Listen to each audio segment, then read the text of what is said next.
हे class 6 good morning. तो आज हम लोग क्लास 6 केमिस्ट्री चैप्टर 7 जो कि आपका वाटर है इसका पार्ट 3 पढ़ने वाले हैं। पार्ट 1 और पार्ट 2 में हमने क्या करा था, जो एक्सप्लेनेशन है उसके एक्सरसाइज 1 तक वो कंप्लीट कर लिया है। और जो एक्सरसाइज 1 के क्वेश्चन आंसर और सॉल्यूशन है ये वीडियो भी मैं बहुत जल्द लेकर के आ जाऊंगा। तो फिलहाल आज हम लोग चलिए इसके आगे बढ़ते हैं और आज का जो हमारा टॉपिक है वो होने वाला है वाटर यूनिवर्सल सॉल्वेंट। तो गाइस चलिए स्टार्ट करते हैं। एज यूजुअल यदि चैनल पे नए हो तो वीडियो को लाइक करें, चैनल को सब्सक्राइब करें। और आगे बढ़ने से पहले मैं तो आपको एक और चीज बता दूं कि मेरी आज ना गला थोड़ी खराब है।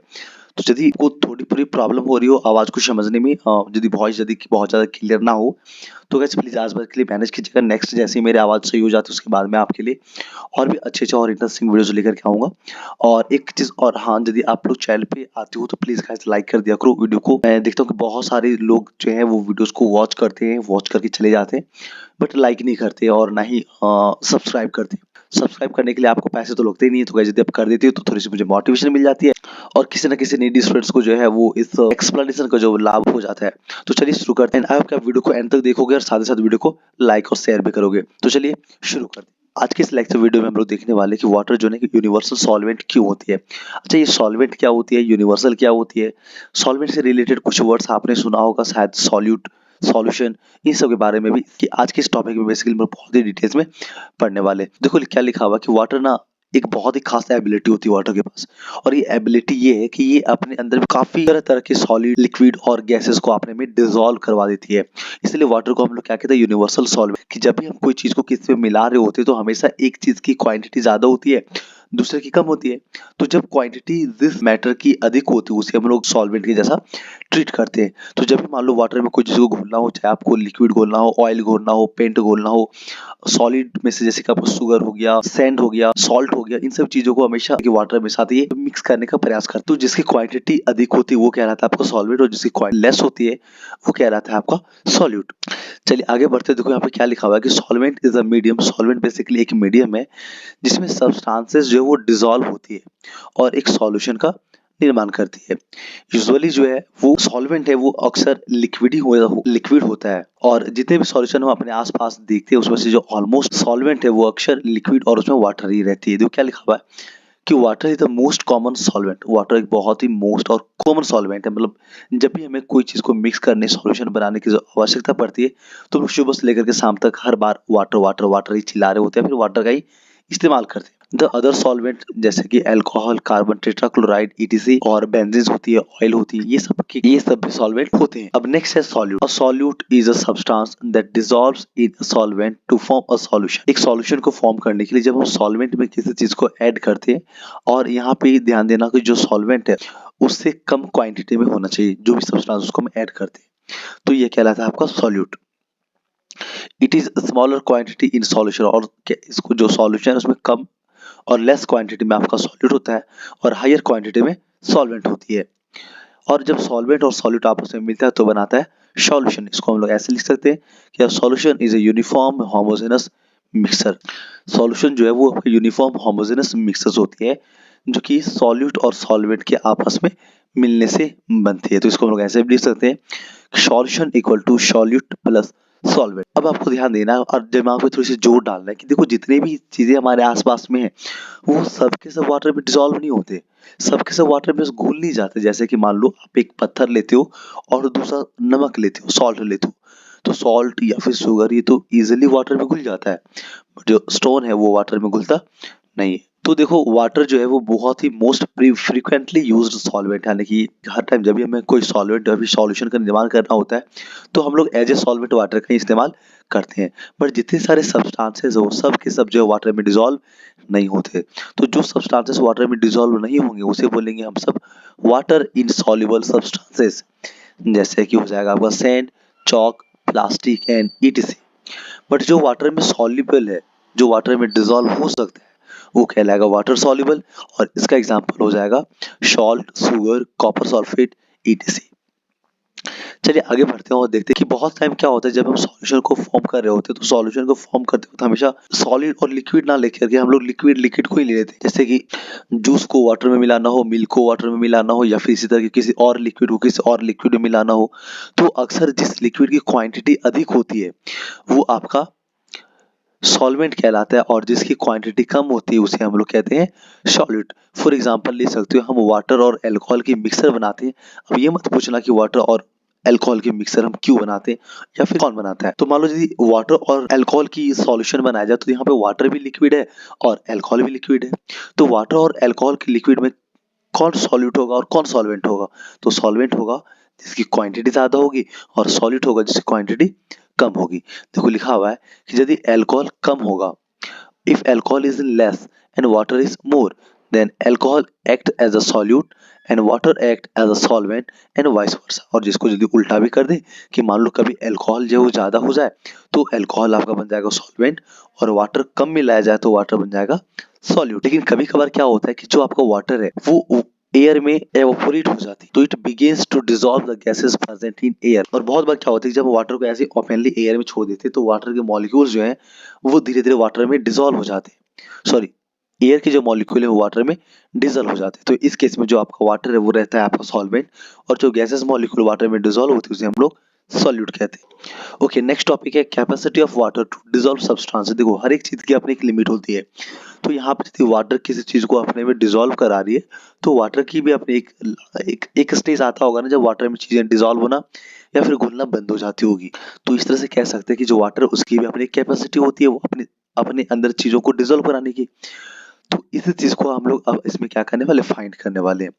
तो to find out whether there is any limit to the amount of substances that can be dissolved in a given quantity of water, let us do the following activity। तो ये एक एक्टिविटी के माध्यम से आपको पढ़ना और समझना है जहाँ पे हम लोग चेक करेंगे कि एक वाटर जो उसकी क्षमता कितनी होती है, वो कितने अमाउंट में किसी भी सॉल्यूट को या फिर बोलो सॉलिड मटेरियल को अपने में डिसॉल्व करवा सकती है। तो वाटर की कैपेसिटी को फाइंड करने के लिए हमारे पास है एक्टिविटी 6, जहाँ पे हम देखेंगे कैसे एक वाटर में वो एक फिक्स्ड अमाउंट के बाद सॉल्यूट को अपने में डिसॉल्व नहीं करा पाता है। इस रिएक्शन को करने के लिए हम लोग क्या करेंगे, एक गिलास में वाटर लेंगे और उसमें कुछ अमाउंट में शुगर डालेंगे और फिर उसे अच्छे से स्टीर करेंगे। करना मतलब कोई चम्मच लेकर के उसे अच्छे से मिला देंगे। तो हम ऑब्जर्व करते हैं कि जो शुगर है इसमें डिसॉल्व हो रहा है और बहुत अच्छे से डिसॉल्व हो जा रहा है। तो अब क्या करेंगे, इसमें हम कुछ और शुगर को मिक्स करेंगे। तो जो और एक्स्ट्रा शुगर डाली जाती है वो भी मिक्स हो जाता है। बट यदि यही प्रोसेस को हम लोग कुछ और टाइम तक करते जाते हैं कि जब शुगर घुलते जाता है तो उसमें कुछ और एक्स्ट्रा शुगर मिलाते जाते हैं, फिर उसे स्टीर करके घुला लेते हैं और कुछ भी और एक्स्ट्रा शुगर को उसमें ऐड कर देते हैं। तो अब ध्यान देना, एक टाइम आता है जब शुगर जो है वो डिसॉल्व नहीं होने लगता है। No more sugar dissolve in it. एक टाइम आता है जब वाटर में डिसॉल्व शुगर नहीं होता है। तो अब हम क्या करेंगे, अपना लगाएंगे खुरपाती वाला दिमाग और खुरपाती वाला दिमाग लगा के क्या करेंगे, इस सॉल्यूशन को स्टार्ट करेंगे हीट, क्योंकि अपन को ना और भी शुगर जो है इस वाटर में डिसॉल्व करानी है। तो इसलिए हम क्या करेंगे, इसे हीट करेंगे और जब आप हीट करते हो ना तो फिर दोबारा देखते हो कि जो शुगर है वो फिर से इस वाटर में मिक्स होना स्टार्ट हो गया। लेकिन फिर से एक टाइम आएगा जब ये वाटर है उसमें और ज्यादा डिसॉल्व नहीं होने लगता है। तो इस रिएक्शन से हम क्या समझते हैं और इस एक्टिविटी से हम क्या समझते हैं, तो ये जो एक्टिविटी है वो हमें बताता है the water has the great capacity to dissolve substances on changing the condition. यदि हम लोग कंडीशन जैसे कि वाटर का जो टेम्परेचर है, वाटर पे जो प्रेशर है उसे चेंज करते हैं तो इसका जो कैपेसिटी है वो धीरे धीरे इंक्रीज कर जाती है। बट ध्यान देना, ये भी आपका इनफाइनाइट नहीं है। एक टाइम में जाने के बाद आप वाटर को चाहे कितना भी गर्म कर दो उसमें चीजें डिसॉल्व नहीं होने लगती है। तो बेसिकली एक कैपेसिटी है ना जो एक फिक्स अमाउंट ऑफ सॉल्यूट को अपने में डिसॉल्व कराती है। तो ये था वाटर का कैपेसिटी। चलो अब इसी कैपेसिटी के हिसाब से हम लोग क्या करते हैं, सॉल्यूशन को 2 पार्ट्स में डिवाइड करते हैं। पहला है सैचुरेटेड और दूसरा है अनसैचुरेटेड। तो देखो सैचुरेटेड सॉल्यूशन क्या होती है और अनसैचुरेटेड क्या होती है। अक्सर एग्जाम्स में सैचुरेटेड और अनसैचुरेटेड सॉल्यूशन के बीच में आपको डिफरेंसेस लिखने के लिए दे दिया जाता है या फिर कभी कभी इन सॉल्यूशन को डिफाइन भी करना होता है। तो देखो इसका आंसर हम लोग कैसे लिखेंगे, तो बहुत ही ध्यान से इसे समझने की आवश्यकता है।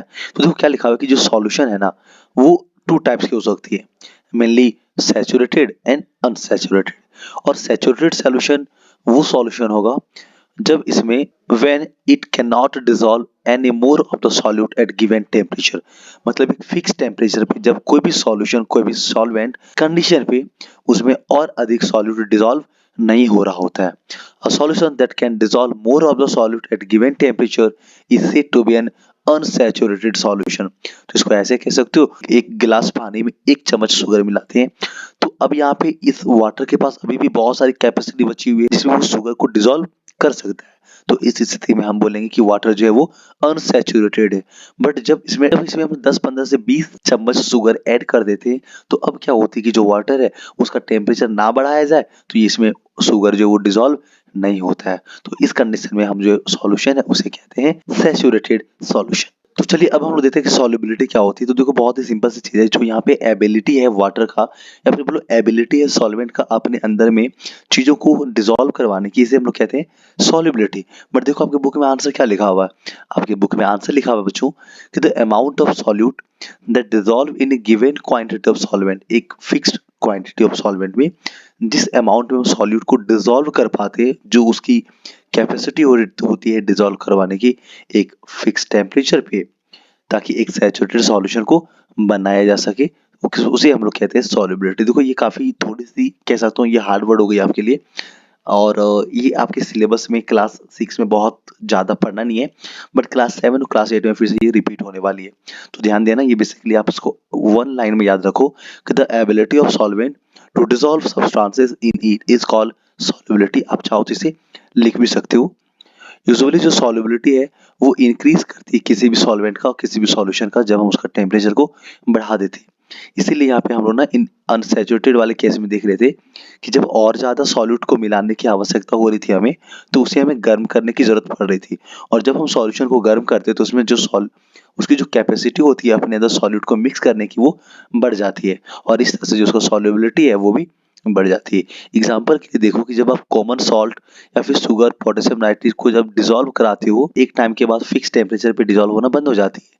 लेकिन जब फिर से टेम्परेचर को बढ़ा दिया जाता है, तो जो सॉल्युबिलिटी यानी उसकी जो एबिलिटी चीजों को अपने में डिसॉल्व करने की, वो बढ़ जाती है, और वो फिर अधिक क्वांटिटी में सॉल्यूट को डिसॉल्व करवाता है। तो अब हम लोग देखेंगे कि क्या क्या कंडीशन है जो मैटर करता है जब हम लोग सॉल्यूशन को फॉर्म कर रहे होते हैं। तो इसका फर्स्ट पॉइंट है कि nature of the solute and solvent. ये डिपेंड करता है कि जो हम लोग चीजें आपस में मिलाने का प्रयास कर रहे हैं उसका नेचर क्या है।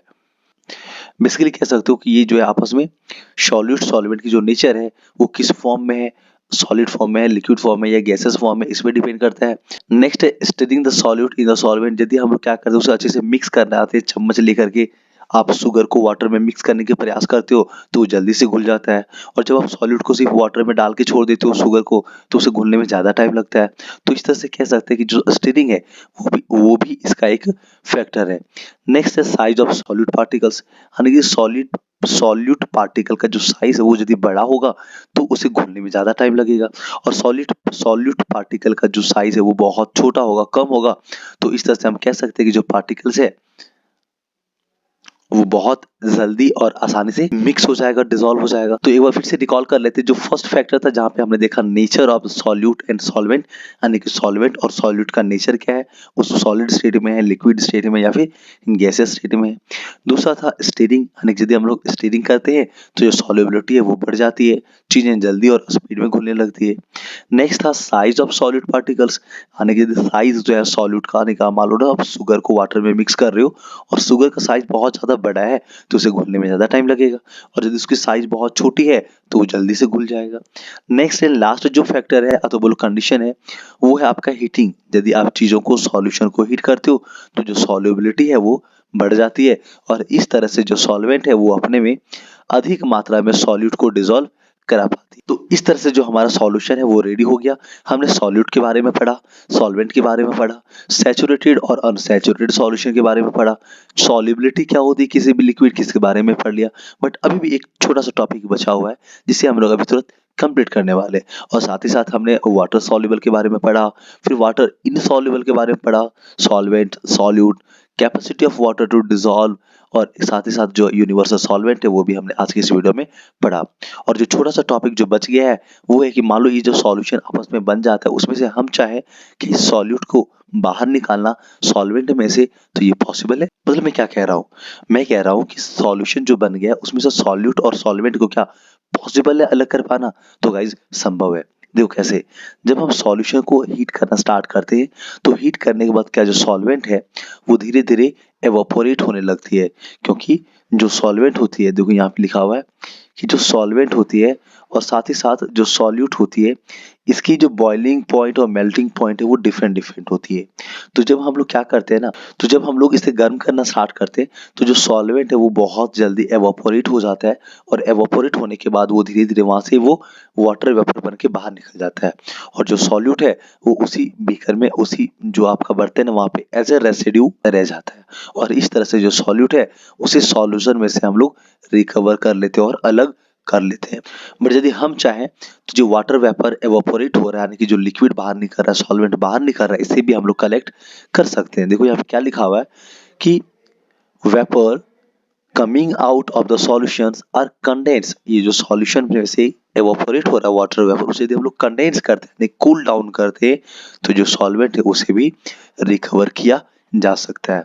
तो इसमें हमने क्या देखा कि जो सॉल्यूशन है उसमें से सॉल्वेंट और सॉल्यूट जो है उन दोनों को सेपरेट किया जा सकता है जब उसे हम लोग गर्म करते हैं, और जब इसे हम लोग गर्म करते हैं तो जो सॉल्यूशन है उसमें से सॉल्वेंट एवापोरेट हो जाती है, और एवापोरेशन वाली लिक्विड को कंडेंस करके हम लोग रिकलेक्ट कर सकते हैं। आगे देखो क्या लिखा हुआ है कि if you carry out evaporation and condensation, जब आप एवापोरेशन है और कंडेंसेशन करवाते हो सेम टाइमिंग में, तो इस प्रोसेस को हम लोग बोलते हैं डिस्टिलेशन। तो देखो डिस्टिलेशन एक प्रोसेस है, याद करो हमने एलिमेंट कंपाउंड एंड मिक्सर्स वाले चैप्टर में भी पढ़ा था।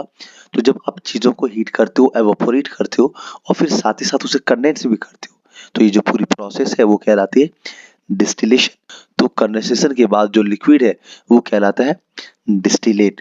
एग्जाम्पल के लिए देख सकते हो कि जो कॉमन सॉल्ट जो सी वाटर में डिजोल्व होती है, उसे इसी प्रोसेस के थ्रू हम लोग एवापोरेशन और कंडेंसेशन करा के कलेक्ट करते हैं, और उसमें से सॉल्यूट और सॉल्वेंट को अलग करते हैं। तो आज की इस वीडियो में बस इतनी ही। गला कुछ ज़्यादा ही मेरा खराब हो जा रहा है, तो नेक्स्ट वीडियो में एक्सरसाइज 2 के सॉल्यूशंस और साथ ही साथ जो एक्सरसाइज 1 के सॉल्यूशन है उसे हम लोग करने का प्रयास करेंगे। तो चलिए गाइस, आज की इस वीडियो में बस इतना ही। वीडियो पसंद आए तो वीडियो को लाइक करें, चैनल को सब्सक्राइब करो, अपने सभी दोस्तों में शेयर करें। तो गाइस मिलते हैं नेक्स्ट वीडियो में, तब तक के लिए जय हिंद, जय भारत।